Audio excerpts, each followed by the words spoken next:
विनोद जी, आपकी टिप्पणी चाहता हूँ। विद ये इस पूरे मूवमेंट को आप किस तरह से देख रहे हैं? भागवत की सक्रियता को किस तरह से देख रहे हैं? अचानक भागवत को क्या हुआ कि मस्जिद गए? क्या हुआ कि वो मुस्लिम बुद्धिजीवियों से बुलवाकर उन्होंने मुलाकात कर ली?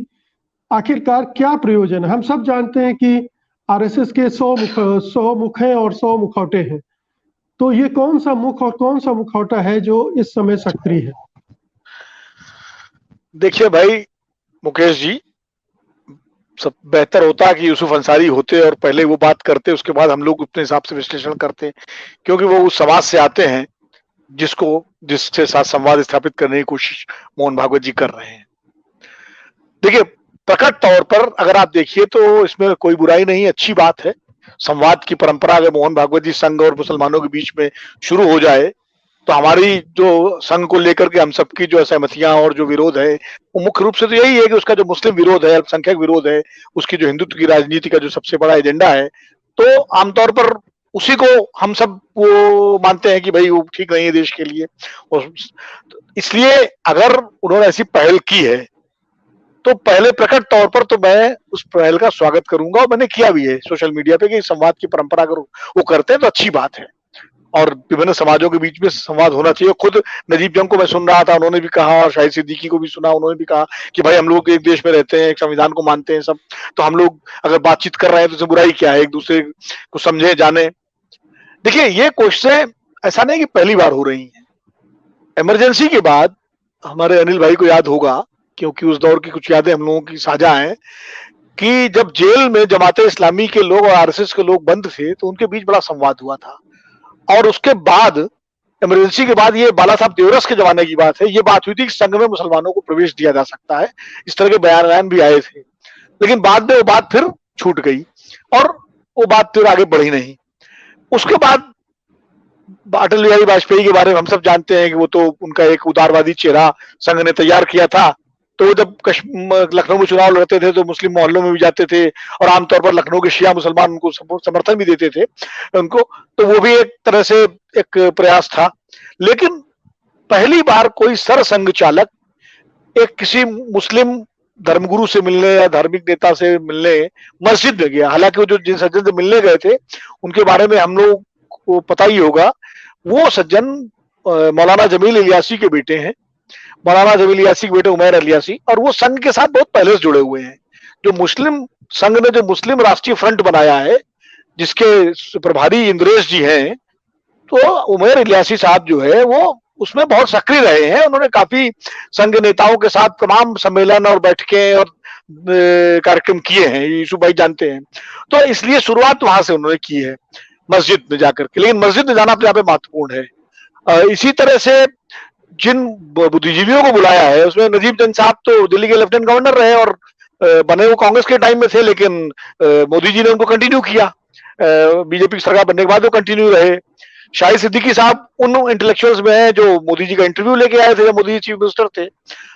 जहीरुद्दीन शाह साहब जो जनरल साहब हैं जिनसे मिले अलीगढ़ मुस्लिम विश्वविद्यालय के जो वो थे, वो भी अक्सर जो है नसीरुद्दीन शाह के भाई हैं, लेकिन वो भी अक्सर उनके बयान अगर आप पढ़ें तो वो काफी सूट करता है उनके बयान जो है बीजेपी और संघ की लाइन को।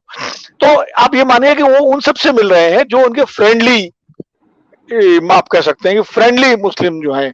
अभी वो दारुल उलूम देवबंद नहीं गए, न वो बरेली गए जो आला हजरत के दरगाह पे, ना अजमेर शरीफ गए। अभी उन्होंने शुरुआत यहां से की है। मुझे लगता है इसके दो पहलू हैं जिन पर हमको विचार करना चाहिए। पहला पहलू तो यह है कि बिल्कुल जो आपने कहा कि अंतर्राष्ट्रीय स्तर पर भारत की जो छवि बन रही है उसको लेके भारत सरकार तो चिंतित है ही, प्रधानमंत्री मोदी जी भी चिंतित हैं, और कहीं ना कहीं संघ की को भी चिंता है। संघ अपने हिंदुत्व के एजेंडे को तो लागू करना चाहता है पूरी तरह से, लेकिन वो चाहता है कि भारत की जो सेकुलर और डेमोक्रेटिक और लोकतांत्रिक छवि बनी हुई है दुनिया में वो बनी रहे, उस पर भी आंच ना आए। क्योंकि उस पर अगर अभी आंच आ गई, अभी बहुत समय पूर्व है, तो फिर बड़ा नुकसान हो सकता है। इसलिए अभी ये छवि बनी रहनी चाहिए और ये मैसेज जाना चाहिए कि भाई कुछ इन्फ्लुएंस एलिमेंट्स हैं जो गड़बड़ करते रहते हैं, जो कहीं भीड़ हिंसा कर दी, कहीं गौ हत्या के नाम पर कर दिया, लेकिन मोटे तौर पर राष्ट्रीय स्वयंसेवक संघ, भारतीय जनता पार्टी, मोदी जी की सरकार ये मुस्लिम विरोधी नहीं है। इसीलिए ये मैसेज एक तो ये देना। दूसरा ये है कि मोहन भागवत जी चूंकि लगातार इस तरह के बयान देते रहे कि हिंदू मुसलमानों का एजेंडा एक है, डीएनए एक है और बिना मुसलमानों के भारत की कल्पना नहीं हो सकती, हिंदुत्व की कल्पना बिना मुसलमानों के नहीं कर सकते, इस तरह के उनके बयान लगातार आए हैं। तो एक तरह से वो अपनी एक छवि जो पुराने सरसंघ चालक थे, चाहे वो सुदर्शन जी रहे हों, चाहे वो देवरस जी रहे हों, या और उनसे थोड़ा सा अलग भी दिखाना चाहते हैं, अलग दिखाना, और इसीलिए उन्होंने कई गैर संघ के लोगों को अपने कार्यक्रम में बुलाया। तो वो एक उनका भी है। तीसरा मुझे लगता है, जो मैं शायद इसको, हो सकता है मैं ज्यादा बोल रहा हूं, लेकिन कहीं ना कहीं अवचेतन में भारत जोड़ो यात्रा जो चल रही है राहुल गांधी की, उसका भी असर है। क्योंकि भारत जोड़ो यात्रा का बहुत बड़ा मुद्दा तो यही है ना कि भाई जो नफरत, सांप्रदायिक ध्रुवीकरण, सांप्रदायिक हिंसा, यही तो राहुल गांधी के हर भाषण में, हर उसमें यही तो एजेंडा है। तो अब भारत जोड़ो यात्रा जिस तरह आगे बढ़ रही है और जिस तरह उसको समर्थन मिल रहा है दक्षिण भारत में, तो बहुत अच्छा समर्थन मिल रहा है। अभी तक 300-350 किलोमीटर इतना चल के आए हैं।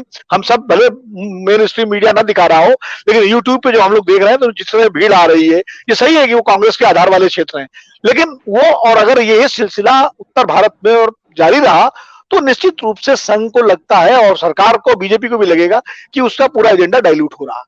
तो भारत जोड़ो के एजेंडे को डाइल्यूट करने के लिए, भाई हम तो भारत जोड़े, हम तो मतलब मुसलमानों को रीच आउट कर रहे हैं, हमारे ऊपर आरोप, तो वो एजेंडा भी जो राहुल गांधी की यात्रा का मुख्य रूप से जो फोकस है, उसको भी कहीं ना कहीं डिफोकस किया जाए, ये भी इसका एक उद्देश्य है। और तीसरी बात यह है कि एक भ्रम भी बनाए रखना कि जो हिरावल दस्ते हैं हिंदुत्व के, वो अपना काम करते रहे, वो यति नरसिम्हानंद बोलते रहे, वो एक चैनल के जो मालिक हैं वो अपना कुछ भी बोलते रहे और बकवास करते रहे, वो सीतापुर में कोई साधु जो है वो कुछ बकवास कर दे, या इस तरह ये अपना इन्फ्लुएंस एलिमेंट चलता रहे।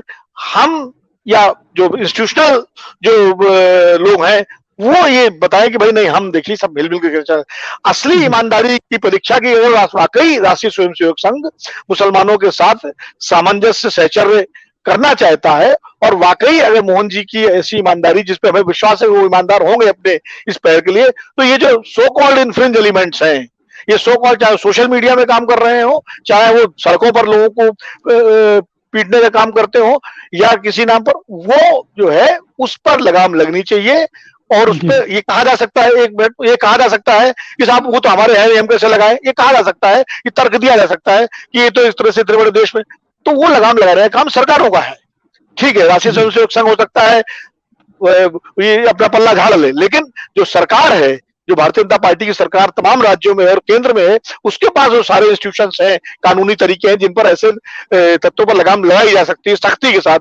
अगर वो करती हुई दिखाई पड़े सरकार, और वाकई ईमानदारी से सिलेक्टिव कार्रवाई ना हो करके बिल्कुल कोई भी नफरत का काम करे, चाहे वो किसी पक्ष का हो, उसके खिलाफ ईमानदारी से कार्रवाई होती हुई दिखाई पड़े, तो निश्चित रूप से तब लगेगा कि वाकई हाँ, संघ जो रीच आउट कर रहा है उसमें कुछ ईमानदारी है। बिल्कुल।